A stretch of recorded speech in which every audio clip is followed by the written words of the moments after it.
Because if you're spoon-fed what the press is giving you, you're not getting the full picture. Yeah. And that's why I think it's so important you're going around the country and doing this. Yeah. What would you say, just to kick it off? And by the way, by way of format, we've got other microphones. If we say anything that's interesting, just raise your hand. This is supposed to be a discussion. It's not just an interview. So please, we want this to be as interactive as possible. What would you say is kind of the seminal issue of this campaign that you're running and that you're most passionate about? I know there's so many, but what really is driving you? Well, thanks, first of all, Omeed, for hosting us, gathering us together here today, inviting your friends and their friends to come out and give me this opportunity to introduce myself. Just by way of brief background, which is linked to the answer to your question, I'm a soldier. I'm in the Army National Guard. I've served now for over 16 years there and deployed twice to the Middle East. This experience has deeply shaped who I am as a person. And has been a major motivating force for me to run for Congress back in 2012. In that race, it was seen as an impossible campaign. Previous to that, I had served in the state legislature and on the Honolulu City Council. I had come back from Iraq, deploying to Iraq in 2005, deeply changed and trying to figure out how I could be in a position to influence policy. You know, going there and being exposed to seeing the high human cost of war, being exposed to what I saw as the deep corruption and waste and abuse of taxpayer dollars by defense contractors like KBR Halliburton. In our camp in Iraq, which was about 40 miles north of Baghdad, whether it was, you know, going into the chow hall or the porta potties in our camp, every single thing in our camp was stamped with KBR Halliburton. I started talking with some of the folks who were coming to work there from Nepal and the Philippines and Sri Lanka and other countries, because this was a better opportunity than they had to earn money in their home country. They were, you know, getting $500 a month, working 12-hour days, 6 days a week. It was crazy. So coming back just with all of these experiences, I wanted to be in a position to make an impact, a positive impact. Deployed a second time, came back and had the opportunity eventually to run for Congress, because I saw that as a way where I could be in the rooms where they're making the decisions about how our foreign policy is executed, what our foreign policy is. And for me, ultimately, that driver was saying, hey, we've got to end these wasteful regime change wars, these wars that are actually undermining our own national security, strengthening terrorist groups like ISIS and Al-Qaeda, incredible waste of taxpayer dollars, what to speak of the cost that is paid for by our service members, and the devastating impact that it has on the people in the countries where we wage these wars. So that experience drove me to run for Congress. It was an impossible campaign. We were running against somebody who had 100% name ID. I had 3% name recognition when we first started. Everyone said, there's no way you can win, Tulsi. We like you. We think you've got a bright future, but why don't you wait 10, 15, 20 years and then come back and try again? But what that campaign really showed was the power of people who were looking for fresh leadership that's focused on putting people in our country first. Yeah, and I mean, to pick it up, it's also interconnected, because we talked about last time, not one of these issues is a monolith. So you think about why 2016 happened, it was clearly a culmination of many different issues. Yeah. You're focusing on these unnecessary regime change wars, and what's interesting, it's not just a moral argument you're making an economic one, right?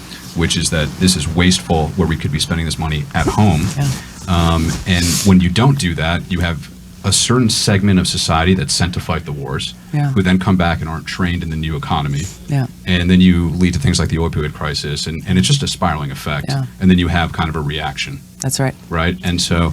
And that's really, just to close that point, and then we'll grab your question, just to...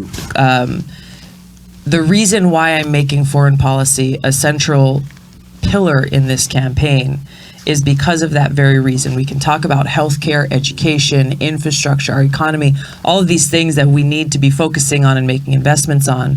But so long as we have this continued drain on our resources, it's trillions of dollars since 9/11 alone, we're not going to begin to have the resources we need to focus where they're needed.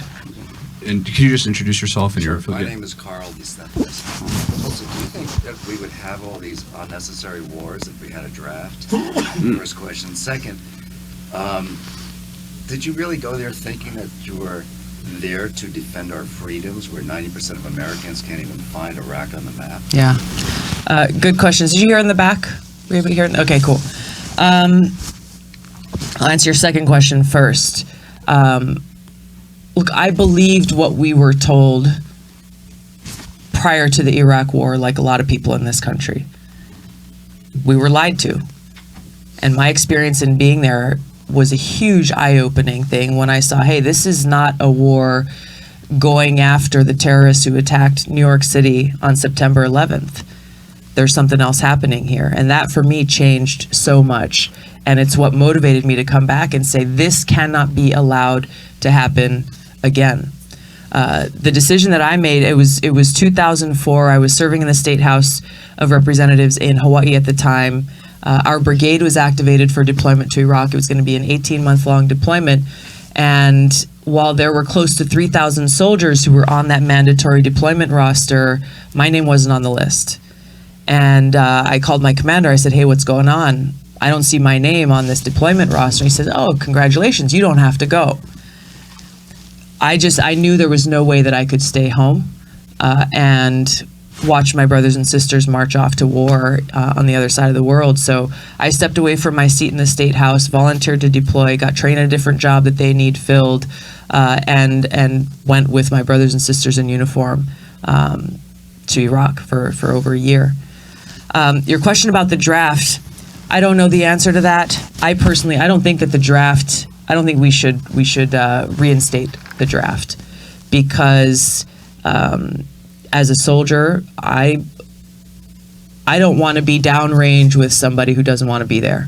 Yeah, but the question was not should it be reinstated, but if we had a draft, do you think we would have unnecessary wars? I don't know the answer to that, because, and the reason why I don't think that will solve the problem is because the deeper issue is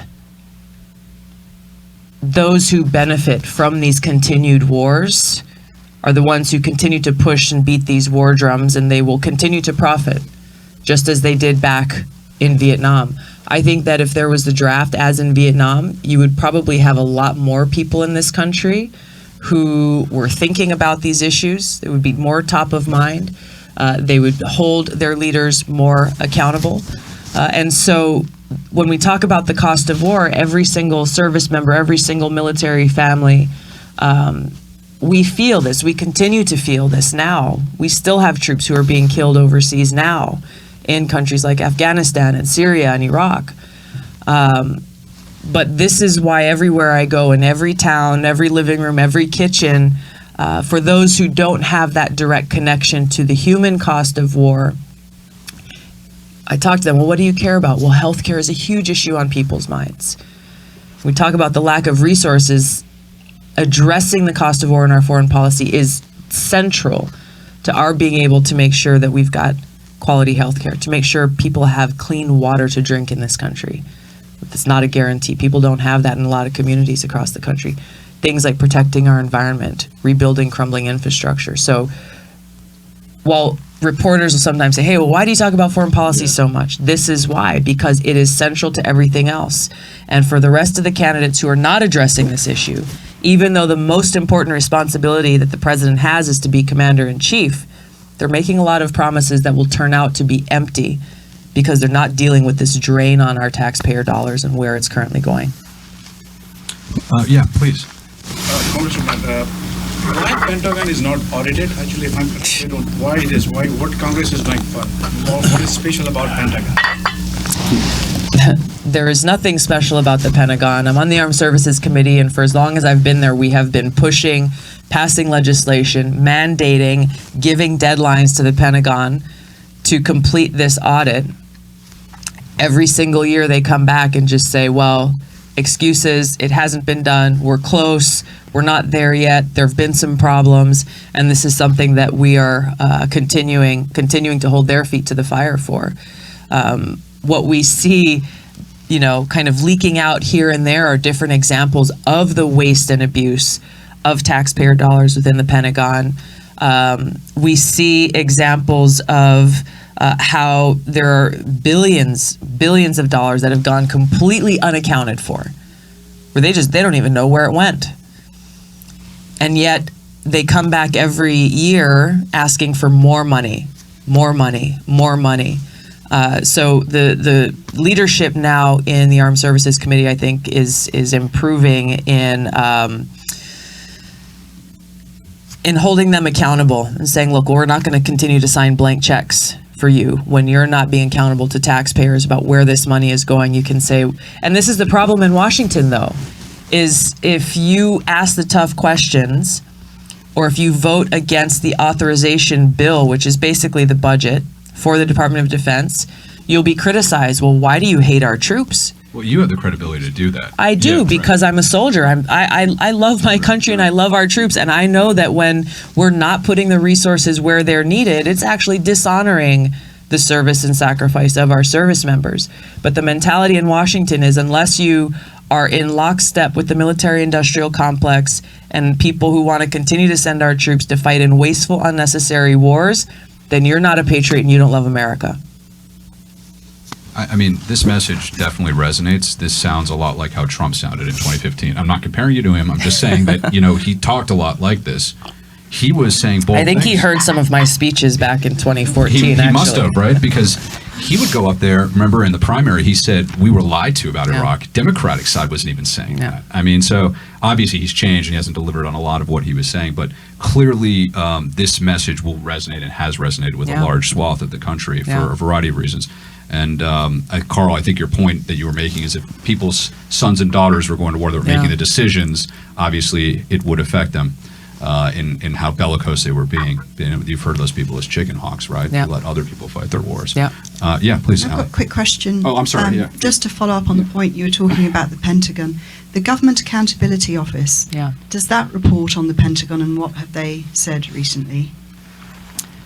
The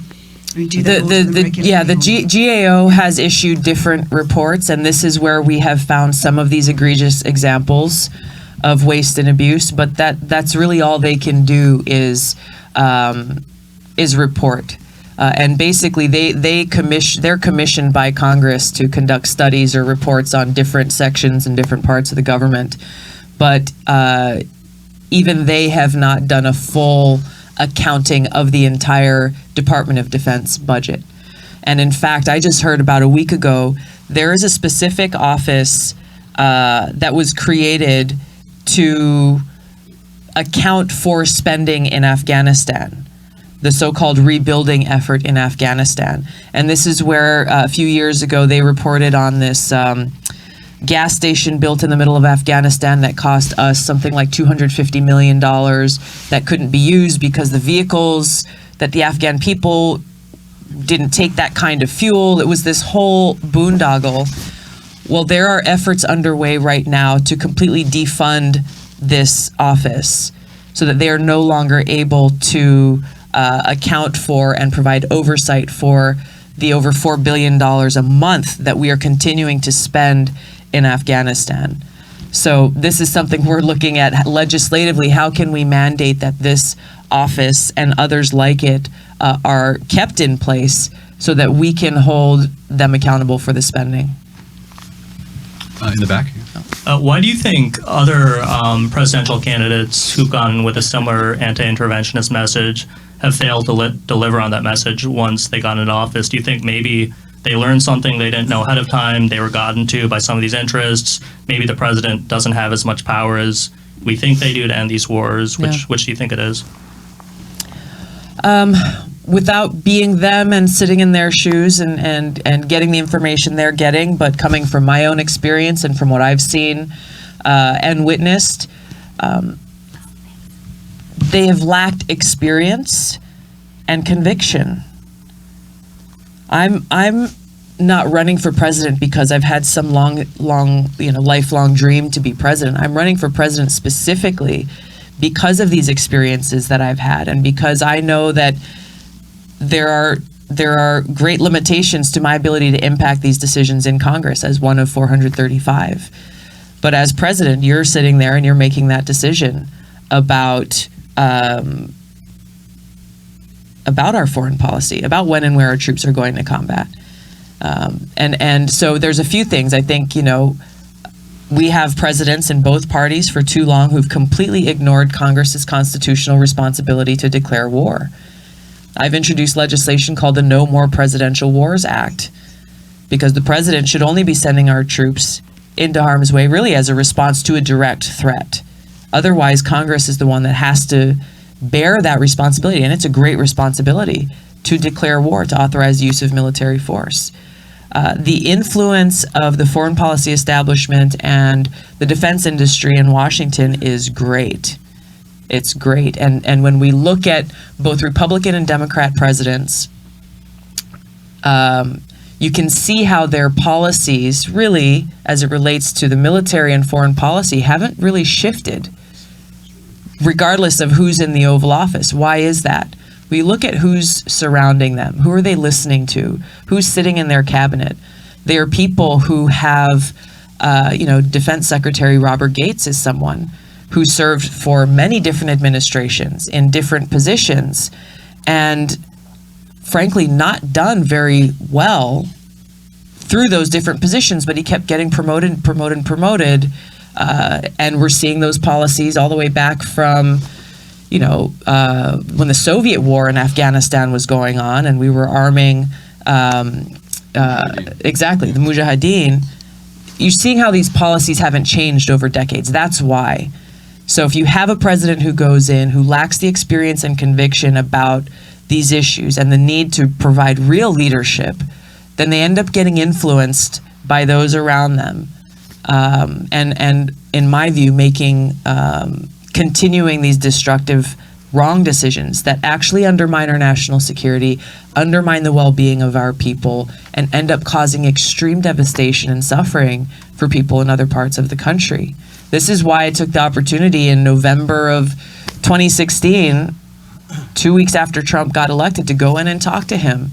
Because my hope was, hey, maybe I can come in, share the truth and the reality of what's going on in Syria, my experience in Iraq, the need to end these regime change wars, to not listen to these chicken hawks in Washington from both parties before he started surrounding himself with people like John Bolton, who was being talked about a lot back then. That was my hope in meeting with him, and unfortunately he chose to surround himself with those people who are pushing us closer and closer to war now. Places like Iran. It's very, very dangerous. Ali, did you? Yeah, so Carl's question, I think, in a way, was getting at this alignment of interests. Mm-hmm. And a lot of these questions have. And I know we're specifically talking about foreign policy. Yeah. But, so let's use foreign policy as an example. You're talking about sort of the Halliburton branding. Mm-hmm. How do you do anything? Republican, Democrat, Congress, Senate, how do you do anything given the lobby? Yeah. You're talking about surrounding yourself with people or economic interests. Yeah. And, that's the thing that I always come back to. I just can't figure out how you actually, even if you have that conviction and you have that experience, because thankfully no one governs alone. Mm-hmm. Given the system that we have in place, which is different than systems in the rest of the world. Yeah. Can you, having been there and seen it, Yeah. can you get through that to a place where people in power are making decisions that don't have a million different personal and societal economic consequences? I mean, this is really what's at the heart of all of this. Yes, to foreign policy, but across the board. And the challenge is great because it's a deeply entrenched system. I think where I find hope and opportunity is that through the transparency and frankly the power of new media and social media, people have a lot more access to information where they're actually seeing and connecting these dots between kind of the moneyed lobbying interests and the final result or the votes that's taken or the policy that's passed. I mean, I don't take any PAC contributions or lobbyist contributions in my campaign purely a people-powered campaign, individual contributions, and voters in this country, we're seeing, are starting to demand that of their candidates for Congress, of the U.S. Senate. That's really the way that we change the influence, because then there's no question about who you're accountable to. I mean, I could tell you a ton of stories about people who I know in Congress who are running, big campaigns. They record a TV ad saying what they really want to say about how pharmaceutical drug prices are increasing at exponential amounts, hurting sick people. They play the ad, and some of their big pharma PAC contributors say, "Nope, you're not gonna show that ad in public. You got to re-record it." And they did. Because, hey, they're funneling $1 million into this super PAC that's going to help run negative ads against their opponent, and they need that money to be able to win. But this is exactly what's wrong. This is what's wrong with this system. We've seen in the 2016 election, we've seen in a lot of congressional campaigns, the power of people and our voices. When we choose to lift those voices, both through our votes and through our contributions, and saying, hey, we're going to change this system, that's ultimately how we get through. And having strong principled leaders who are not going to bend to the wishes of those very few in Washington who've kind of held court for too long. Charles. So, I wanted to ask you on the oversight authority, and with President Trump, refusing to comply with all subpoenas, what enforcement authority or power does the House have in the end to not only be able to exercise your oversight role, but actually reassert yourself as a co-equal branch of government? It just seems like it's kind of stalled. Yeah. And the president seems to be winning this, conflict between the executive and the House. Yeah. The oversight investigations that have been going on and will continue to go on, I think, shines a light in transparency and forces these issues to be reckoned with in the public square. But ultimately, the power that Congress has is the power of the purse strings when it comes right down to it. Obviously, this is why elections matter so much, so that we do actually have this co-equal branch of government that's holding an administration accountable. It's tough, though. I mean, so much of, these subpoenas are going ignored. People are not respecting the role that all of us have as members of Congress in just showing up and having that public transparency. As far as the legal mechanisms, I'm not well versed on all of them, but given how many of these things have been going ignored, even an impeachment vote or holding in contempt, like ultimately at a practical level, what real result will that bring? These guys are not going to lose their jobs. It's not going to happen. The Senate's not going to cooperate. But if we do our jobs in the House, where the budget originates, where these appropriations bills originate, that's ultimately the power that Congress has. Do you favor impeachment?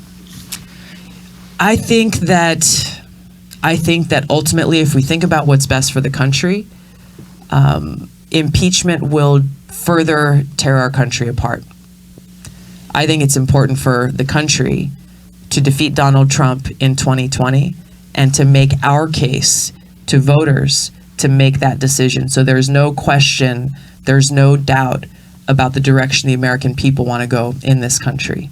Otherwise, in my view, we're just going to keep relitigating us versus them that began in 2016, and it's not going to do anything in helping us actually address whether it's foreign policy, healthcare, all of these domestic issues that really are impacting people in their everyday lives.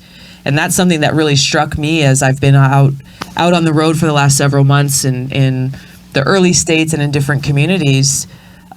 Prior to the Mueller report being released in April, in the previous 5 months, let's say, I got one question about the Mueller report. One question. So it was consuming the news cycle in Washington every single day not at all what people are thinking about out in their communities. And what they feel like is, why aren't you guys listening to us? Why aren't you paying attention to us? That's not what we're dealing. That's not what keeps us up at night. And I think that's so important for us, look, as Democrats, as a party, but really for the country, that we've got to get back to focusing on, hey, we've got real problems that we need to address. We've got to work together and find ways to do that. And Charles, I've heard that from at least 7 congressmen and women around the country. No one asks about impeachment or Mueller in their local districts at all. And Tulsi made that point when we interviewed her a few weeks ago as well. It was a very powerful point that it just shows a disconnect between the Beltway and the rest of the country. We had here about, Joe, what was it, a couple weeks ago, we had Antonio Delgado, who represents kind of central upstate New York. It's a rather Republican-leaning district, but he was able to win in 2018. His top 2 issues in his district, and I think they're maybe, hopefully, probably a microcosm for the national, were healthcare. Yeah. And interestingly, the one that we found most surprising was climate change. Yeah. And he said most Republicans were asking me about climate change because they were farmers. Interesting. So that was just like, that really threw the room off a bit. Yeah. So I'm wondering if you have similar experiences about those 2 issues, healthcare and climate change. Yeah, I mean, especially with the flooding that we're seeing across the Midwest. We've been out and been visiting with folks in those communities, towns of a population size of 500 people. Their entire town is gone. It's completely wiped out. Millions of dollars of their grain that they had in store. See the I don't know what they call it, but the big structures that they hold the grain in exploded and just spilled out. I mean, and that is their income and their ability to support their families, not just this year, but next year and the following year. What to speak of the fact that they won't be able to farm for quite a while. So it is, I mean, when you look at these practical impacts, there are more people saying, well, I can't attribute this to anything else but that. What are we doing? What should we be doing, both to build resilience, but also to look at how we are farming, look at how we're living, look at where we're getting our fuel from. What are the contributors to climate change, and what do we need to address that both here, and how do we work with other countries to make the kind of change globally that ultimately will be necessary if we really want to make an impact. I've heard that also. Yeah. That, in districts and in other states, people rarely get the question on impeachment. And in fact, in New York and San Francisco, you get it a lot. Right. I get that. Yeah. My issue on impeachment isn't that we should run on it in 2020 as a campaign issue. I think that's a huge mistake. The issue is a much bigger one, which is if we don't do something more extreme and hold him accountable, we're just setting a precedent. Even if we win in 2020, that future presidents will be completely immune from oversight. I think it's a bigger issue. That's why I don't think you have to run on it, but I think that the House should absolutely move forward with it and do their job, but not make it a campaign issue if possible. Yeah. Seconded. Yeah. It was seconded? Okay. Yeah. I'm telling all the 2020 candidates that. I think a lot of candidates mistake those of us that are hugely in favor of impeachment immediately with, we're telling you to run on it. We're not doing that. We're saying it's a much bigger issue. It's part of the day-to-day job and one of the biggest responsibilities of the House. To do that and then run your campaign as you are. Yeah. But there are political on other consequences. issues that matter. What people are worried about on the other side of the point is that The political consequences are so stark that you basically tee him up, right? Because the Senate's never going to do it. And then maybe you have a repeat of what happened with Clinton, where people actually, public perception switch, right? So that's a concern, I think. But I hear your point. The narrative that there will be blowback on the Democrats is really a Republican narrative. Right. And Clinton didn't refuse to comply with every single subpoena. Yeah. It's a very different situation. Yeah. Today. Yeah. So anyway. Yeah. Fair point. No, it's a point well taken that really does have to do with accountability. I think one of my major concerns, in addition to what I mentioned, is that this will, even though we're saying, well, we're not going to run on it, that this will consume the United States Congress for the next however long it go.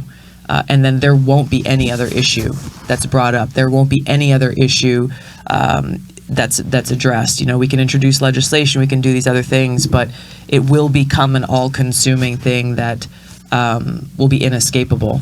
So, I mean, you bring up a valid point, though, about accountability. I think this is the kind of conversation that we should be having. I think the problem that I've seen in Washington is statements made by different leaders in Congress have been all about the political calculation, which for me, for everyday Americans, are like, that seriously, I'm sick and tired of you guys playing politics. Talk about what's real. And so if we're making an argument about accountability, we should have that argument and have that discussion rather than saying, well, we should or shouldn't for political reasons. And then Trump and Republicans saying, well, they should or shouldn't because it's going to help or hurt us. So I think we've got to get to the heart of the problem and address that. Odessa? I just want to say it's such a pleasure to hear you talk because I've been a fan for a while. Thank you. I think that you go straight to the heart of what is wrong, in so many ways. She flew here early to see you. She's from Los Angeles, wow. actually. Just want to point that Thank you out. so much. Yeah, so give a round for Odessa, last please, night. everyone. Yeah. Thank you. I just so like I said, I've been a fan for a while, and so then a friend of mine sent me an article, which I'd love for you to clear up on. He was Syrian who wrote it about a legislation that you voted for on refugees, and I'd love to know what your stance is on that because they said that you voted for the legislation that made it very difficult for the country to accept refugees, and we now only take in about 20,000 a year, and this country's built on immigration, and I'm very involved in the refugee sector, so it sort of confused me because the messages were conflicting, and I'd love to just clear it up and hear exactly from you what your stance is. Yeah, great, thank you. No, I'm glad to have the opportunity to do that. My vote for that legislation was based on two things. It was based on information that we were getting from the Obama administration at that time. This is when that vote took place, I believe in 2015 or 16, where the question was about the vetting process for refugees coming into this country, which is already rigorous. And what the bill said is that, I believe it was the Department of Homeland Security, but the administration would need to certify that vetting took place to make sure that we don't have, members of Al-Qaeda abusing our refugee system to come into our country and to pose a threat. And so we questioned the administration on this and why they were opposed to that, because it seemed on its face as a no-brainer that the vetting process exists to make sure that the program is not abused. And their response to us was, well, we'd have to hire more people to do that.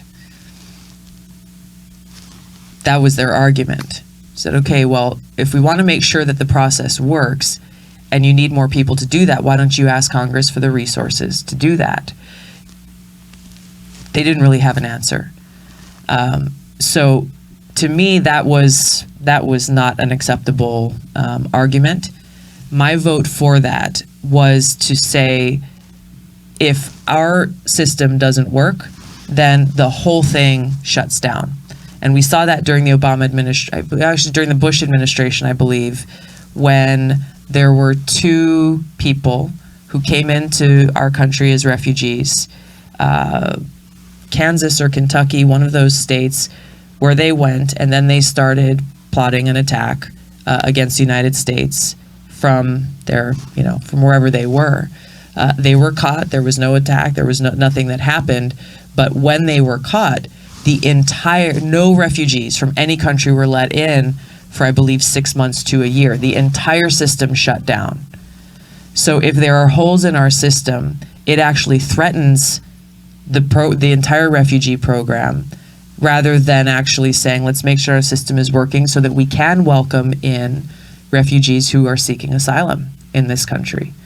So that's where there's misunderstandings about both why that bill came about, as well as my vote on it. It was to strengthen our refugee system, to make sure that we would not again be in a position where every person who wants to come and seek asylum in this country would end up being blocked if and when that system would shut down again as it had in the past.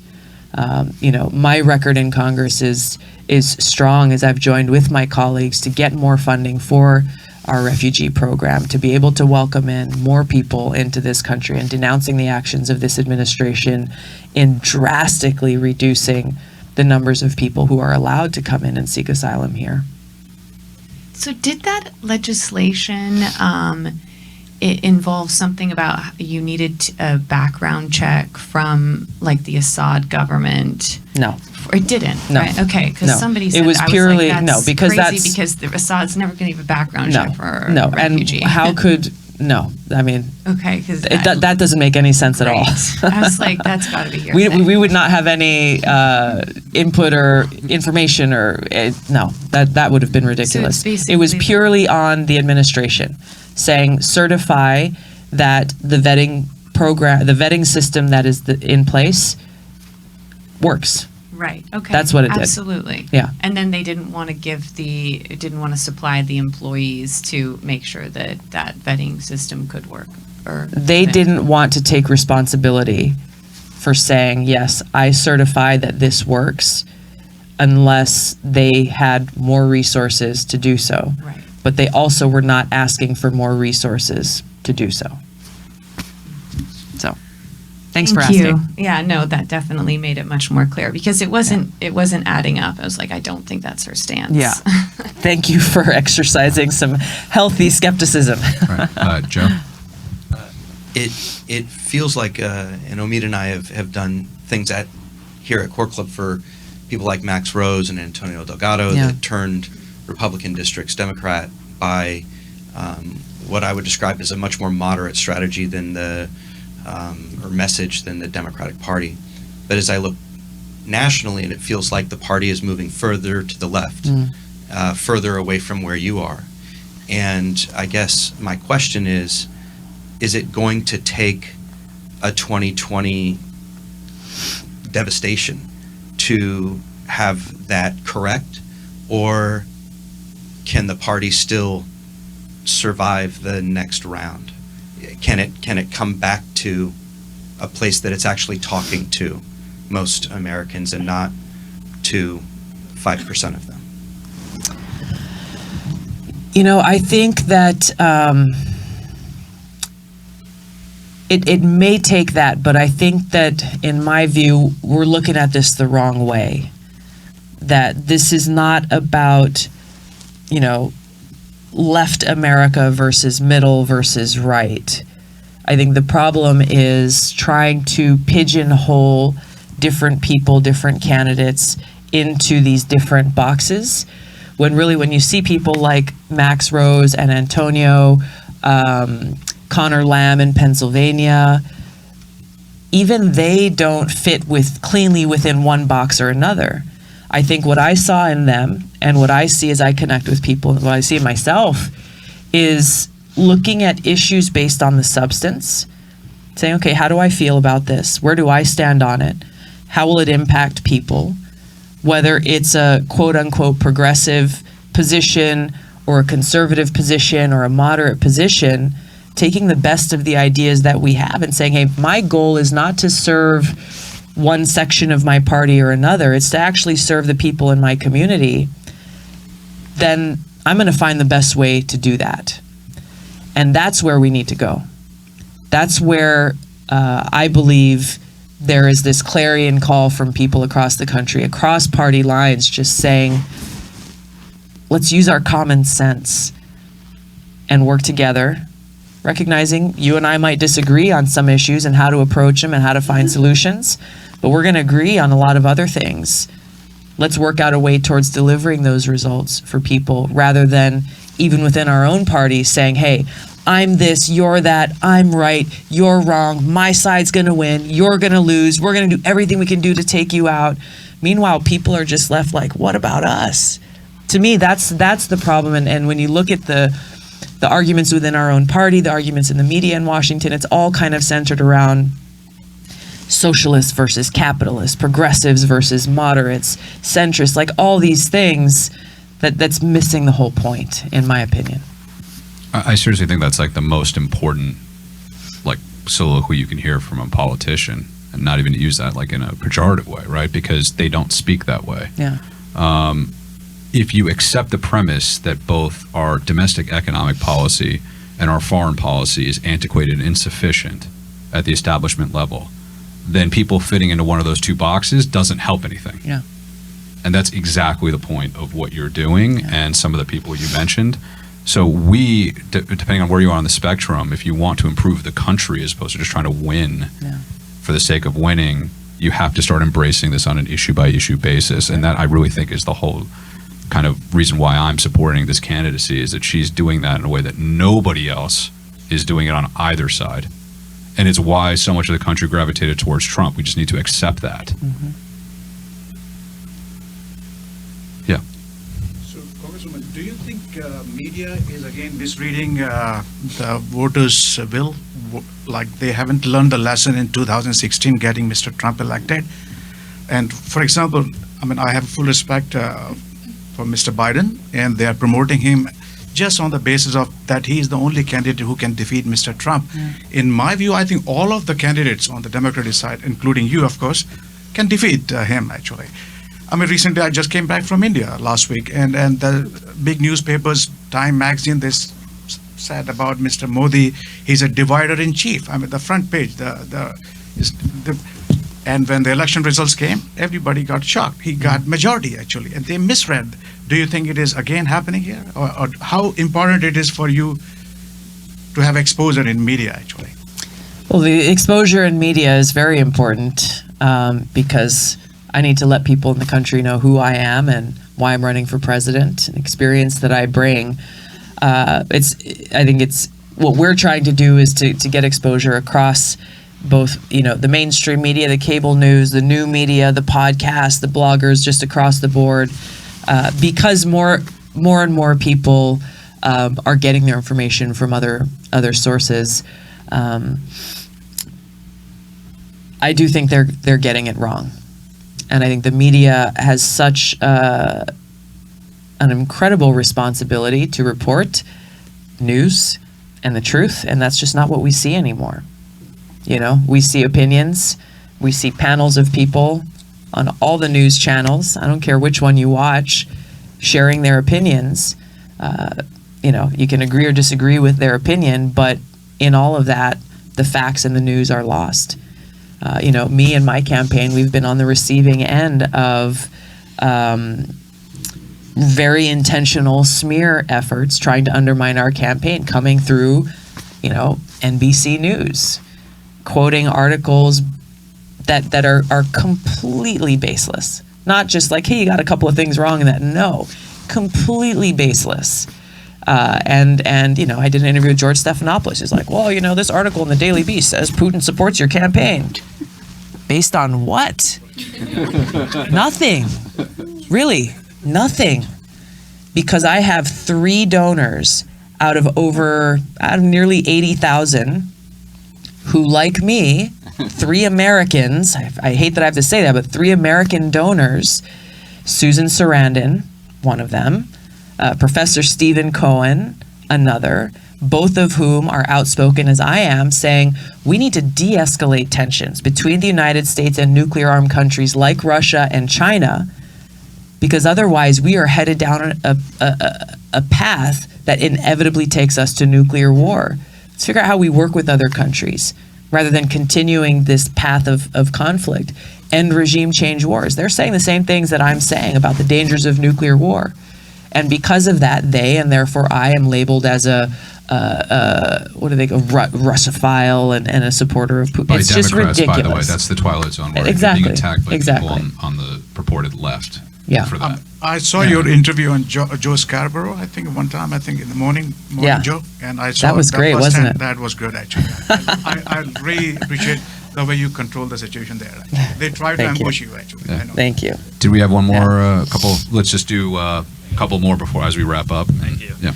Can you talk about some of the challenges prohibiting growth in the economy? Where do you think the country should be investing, either domestically or internationally? Any areas that you think we need to really put some capital behind? Do you want to just take all 3? Yeah, let's take all 3. And then we'll Perfect. wrap up. Yeah. Greg? Do you want to? Okay, yeah, behind you, and then one more behind you. Thank you so much. Tulsi, I'm from a town of 2,500 people from Cleveland, Ohio. When Trump ran and announced, I said he's going to win. And the reason why is because people are, people in the Midwest are like fighting to pay their mortgage, put their kids through school. When they think, they're not thinking about world, politics. Yeah. They're not thinking about anything else but their own little community. And when they went to vote, they can't think about anything. They look at what do they think about Trump? They think, oh, he's rich, he's successful. Yeah. And that was about it. Yeah. And when you look at, the people that have won, it's been since Trump, everybody who's won has raised the most money. He won through social media. Mm-hmm. The people that have the biggest social media have 15 million followers are showing, their butts, and that's why they're famous, right? So how are you going to simplify it and get people at all ages to understand you, to appreciate you, and to vote for you? That's the question. Thank you. Mine's really simple. What do you think are your biggest challenges to getting elected in the kind of construct that the nation is in right now? Yeah, perfect. I'm not an economist, so I'm not going to pretend to tell you here's where you should put your money and where you should invest in. I think I want to comment more broadly just on the trade policy that we have right now, and that Trump is exacerbating and screwing up, in my view. Seeing and talking to a lot of the folks who are impacted by this trade and tariff war that's being waged.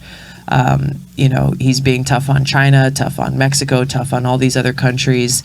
It's really having a devastating impact on domestic manufacturers, on domestic farmers, on small businesses who are facing such incredible uncertainty.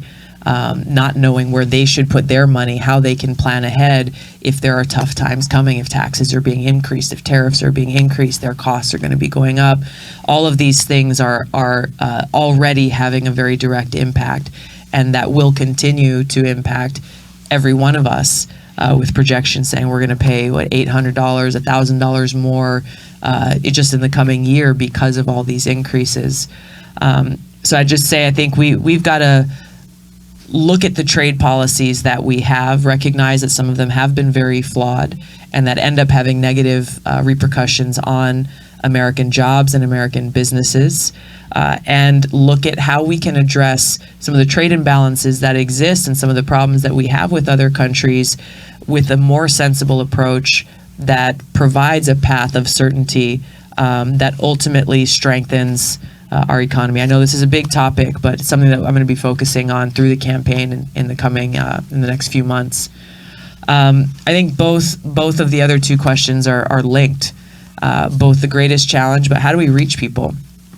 And that's really the thing is, yes, through social media. Most of my media investments right now, the vast majority of where we're putting the money that we're getting from contributors is going towards social media, getting across and reaching folks where they are.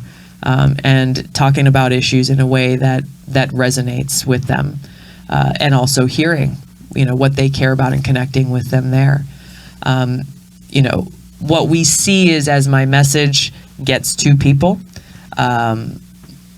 we get more supporters, we get more commitments from people who say they'll vote, we get more people who want to join our campaign. And really, if I can encapsulate the whole thing, how we connect with people. Like you're saying, when people go, they say, hey, Trump is rich and powerful, maybe he'll do something to make me rich and powerful.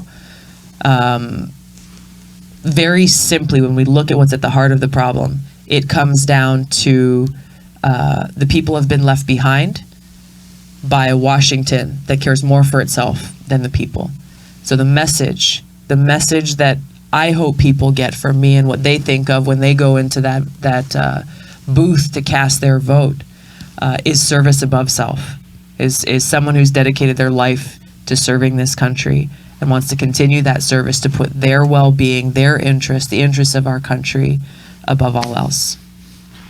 I think the way to kind of close this is that if this message resonated with you, and I think it's hard not to, we really need to help donate to this campaign. And so you can do that by going on Tulsi2020.com. But in order to craft and keep this message going, You need to help underwrite it, and the media is not helping. Yeah. So that's why you have added pressure to meet a diverse set of folks in these types of forums to get the message out, and that's how we're going to continue it. So please donate whatever you can to make sure this message continues. It's really important. I've maxed out personally, so I am putting my money where my mouth is, and I'm not just asking other people to do it. So everyone that I know, I'm asking to help, and I'm asking all of you to help as well. So with that, we'll close, and thank you so much for your time. Thank you. I really appreciate Thank you all so much for being here. Thanks for taking the time. I appreciate it. Thank you.